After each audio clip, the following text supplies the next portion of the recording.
appears the president waited for Raila to die in order to pass, to assent to the bills. Is that shocking video clip of an unprecedented scene where an elected leader appearing to celebrate the death of former Prime Minister Raila Odinga. On the very day Kenya stood still mourning the fall of Raila Amollo Odinga, a voice broke the silence. It was not a voice of condolence but of mockery. From the hills of Nyeri, Governor Mutahi Kahiga's words cut through grief like a blade, turning sorrow into fury.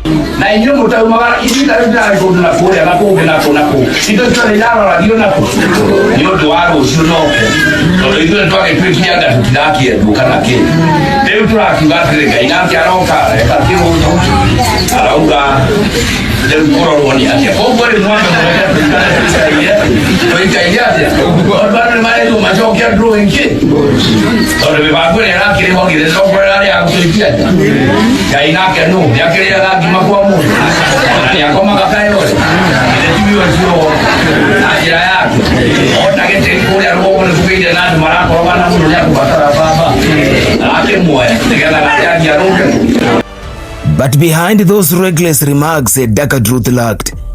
Was Kahiga really speaking for himself, or was the mouthpiece of power a message of Ruto's hidden agenda? Because on that same day, while the nation wept, President William Ruto quietly signed the Cybersecurity and Data Protection Bill, a law that gives the state new eyes into your phone, your data, and your digital life. And suddenly, Kahiga's noise made sense. A diversion, a distraction, a political smoke screen to blind a grieving nation. This is the untold story behind the day Kahiga mocked Raila's death and Ruto's diversion tactic. Amendment ilianza 2024.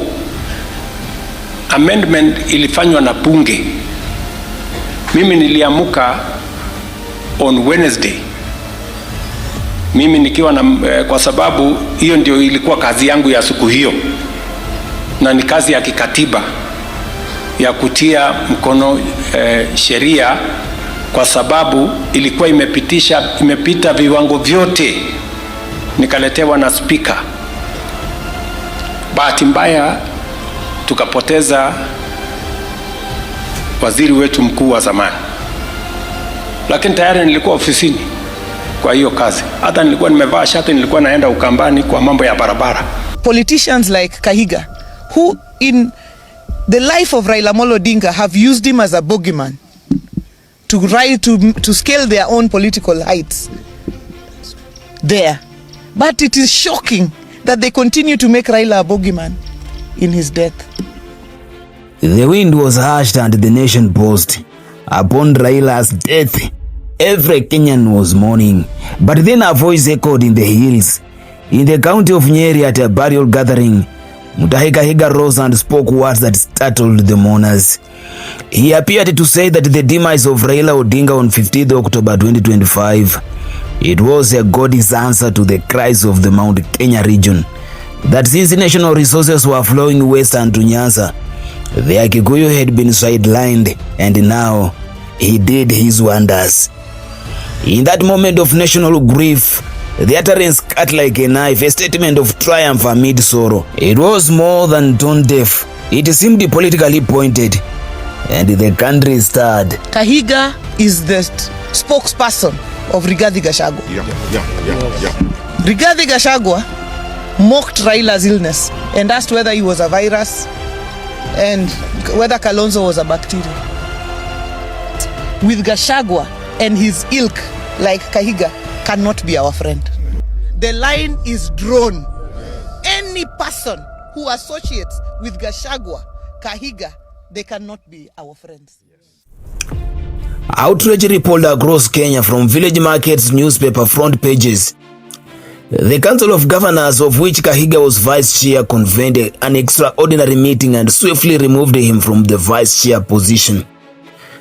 Leaders from the opposition, civil society, and across ethnic lines condemned the remarks as irresponsible, insensitive, and unbecoming of a public servant.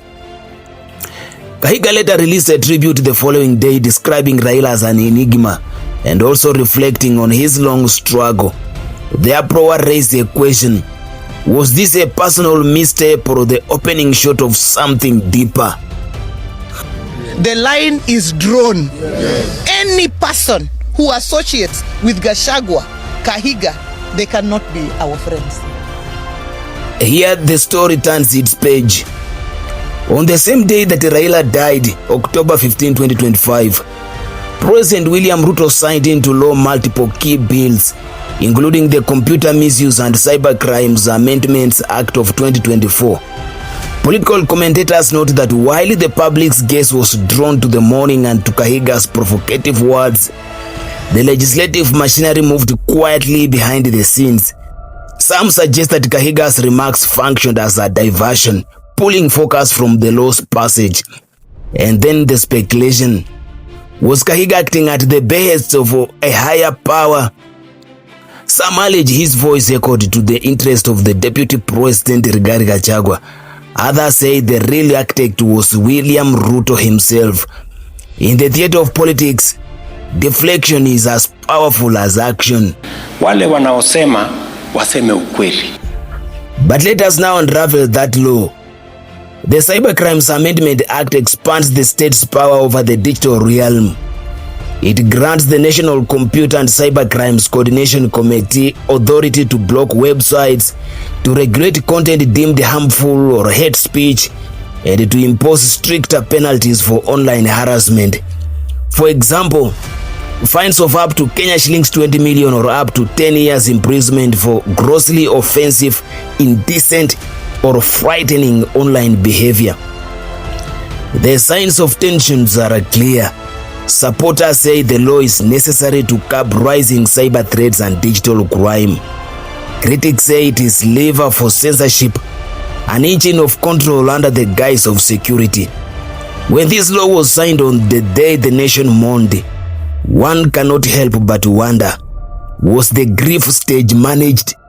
Some of us felt that the bill needed to be fine-tuned to make sure that while it can address all those other issues, it does not necessarily restrict the civil liberties. It might look harmless, but to be honest, it has got far much reaching repercussions, and we will regret as a country not so far from today. Na wajue sasa sheria imetoka, kila mtu afanya adabu yake kwenye mtandao. Act are very, very bad laws, and I'm going to court to challenge them. We also must condemn the very same parliament that actually produced this document, because what we are seeing clearly are leaders failing Kenyans in terms of violating openly their rights. And I need to let every Kenyan know that China, through its technology, and some of the European nations and some from the Middle East are sponsoring this government to repress using technology. All these bills, they came into parliament. It was open. We discussed about them. Public participation was done. There was nothing that was hidden. In fact, I wondered about the former Chief Justice Maraga yesterday when he spoke. I really, I felt pity for myself. Kahiga apologized and resigned as the vice chair of the COG on 22 October 2025. Yet the deeper currents remain. The fallout from his remarks is visible, but the law persists. The political stakes are high. Will those who use the rhetoric smoke screens be held accountable? Will the citizens discern the diversion from the decision making?